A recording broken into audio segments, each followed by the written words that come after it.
I knew something wasn't right. Amy Clatterbuck has been hit once again. She says this is the third time she's gotten COVID, even though she's been vaccinated. Tuesday, woke up with a sore throat and by 10 a.m. body aches. And I'm not one to suffer from like your standard cold or like allergies. She says the first two times she had a constant headache, couldn't even open her eyes, and had difficulty breathing. She tells me this time it's a bit different. After I started taking an antiviral called Paxlovid, I just basically had like hay fever symptoms. Amy's not alone. You or someone you know may be suffering from this COVID surge. This peak that we observed in July is something that we typically observe in the early to mid-August. I went to UNLV to meet with Dr. Edwin O, who leads a wastewater surveillance program. Doctor, explain to me kind of the difference we're seeing in this COVID surge in comparison to previous years as well. The viral levels in the wastewater were at levels that we typically see in December or January of various years.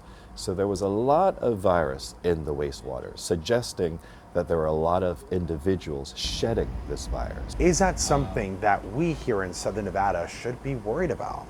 I think so. I think whenever we have high levels of virus in wastewater, it's something that we should be paying attention to. I also talked with Dr. Anil Mangla with the Southern Nevada Health District. It seems like COVID is also, in a way, kind of like the flu in the sense of it's always mutating and we're constantly having to get a new vaccination or a booster for it.